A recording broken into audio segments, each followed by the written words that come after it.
Hello and welcome friends. आज की video के अंदर अपन वोडाफोन आइडिया लिमिटेड के ऊपर चर्चा करने वाले हैं कि स्टॉक के अंदर एक गुड न्यूज़ के बाद स्टॉक आज ओपन तो गैप डाउन हुआ था, पर गैप डाउन के साथ ही स्टॉक के अंदर अपने को एक गिरावट देखने को मिली थी।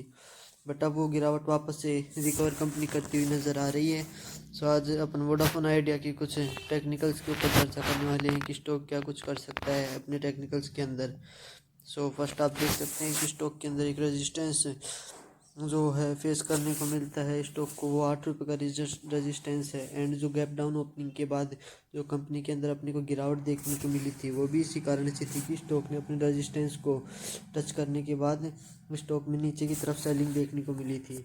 बट नीचे की तरफ से वापस से स्टॉक के अंदर एक यहाँ पे कुछ सपोर्ट टाइप बनता है, जहाँ पे कि स्टॉक के अंदर वापस से बाइंग देखने को मिली थी। एंड जो अगर गुड न्यूज़ की बात करते हैं तो वो वह थी कि स्टॉक ने अपना जो जितना भी कर्ज है, जो कि अपने शेयर प्लेस कर रखे थे कंपनी के द्वारा, उनको कंपनी ने फ्री कर लिया है। वो लगभग थे 1600 कितने करोड़ के थे, मेरे को कंफर्म याद नहीं है, मैं स्क्रीन के ऊपर ऐड कर दूंगा, आप इसको देख लेना। वो कंपनी ने फ्री कर लिए हैं। ये तो रही बात। और अगर इसके मंथली टाइम फ्रेम के अंदर एक इसकी कुछ कैंडल बन सकती है इस मंथ के एंड तक, तो उसके ऊपर अपन चर्चा कर लेते हैं। गाइस, ये मैंने मंथली टाइम फ्रेम के अंदर वोडाफोन आइडिया का चार्ट है वो लगा रखा है। आप इसके अंदर देख सकते हैं कि कंपनी के अंदर अभी तो एक थोड़ी डोजी टाइप कैंडल बनती हुई नज़र आ रही है। अगर लास्ट मंथ की कैंडल देखी तो वो एक अच्छी बुलिश कैंडल मानी जाती है, वो कंपनी ने शो की थी। बट कंपनी के अंदर इतनी कुछ रैली अपने को देखने के लिए मिली नहीं है। अगर अपन इसके अंदर बाइंग का प्लान करना चाहें तो वो कैसे कर सकते हैं, तो उसकी बात करें तो जब स्टॉक 8.74 रुपये की लेवल के ऊपर आपको स्टॉक जाता हुआ दिखता है, तो अपन एक बाइंग का प्लान कर सकते हैं।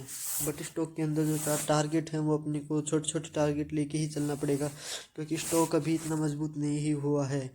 स्टॉक जैसे ही ऊपर जाने की कोशिश करता है, स्टॉक के अंदर एक अपने को सेलिंग देखने को मिलती है। अब अपन देखें तो एक सेकंड रुकना। अब अपन देखें तो स्टॉक के अंदर उसी लेवल पे स्टॉक आकर वापस खड़ा हो गया है। देखें तो स्टॉक ने ट्रेंड लाइन पर आते ही स्टॉक के अंदर डिमांड बनती हुई अपने को नज़र आती है। लगभग ये चौथी बार हो रहा है कि स्टॉक इसी लेवल पर आकर वापस खड़ा हो गया है। और इस लेवल से अगर स्टॉक के अंदर डिमांड बनती है एंड स्टॉक 8.74 रुपए के ऊपर जाता हुआ नज़र आता है, तो स्टॉक के अंदर अपने को वापस से एक अच्छी रैली देखने के लिए मिलती है। एंड जो टारगेट लेके चलेंगे, वो अपना जो पहला टारगेट होगा वो होगा 10 रुपये 61 पैसे का। 10 रुपये 61 पैसे का आप एक टारगेट लेके चल सकते हैं।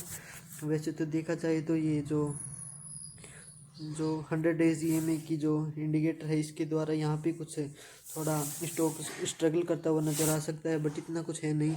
स्टॉक का आप जो पहला टारगेट वो 10 रुपये 61 पैसे का लेके चल सकते हैं। तो ये है अपने वोडाफोन आइडिया का कुछ एनालिसिस। इसी प्रकार अगर आपको अन्य स्टॉक के ऊपर भी वीडियो चाहिए तो आप कमेंट के अंदर उसका नाम बता सकते हैं। एंड अगर वीडियो अच्छी लगी हो तो चैनल को सब्सक्राइब एंड वीडियो को लाइक ज़रूर कीजिएगा। एंड आप देख सकते हैं कि आज अगर स्टॉक अच्छी खासी क्लोजिंग देता है, तो आज भी स्टॉक के अंदर लगभग एक हैमर कैंडल अपने को देखने के लिए मिल रही है, जो कि एक अच्छी कैंडल होती है, बुलिश कैंडल मानी जाती है। Thank you.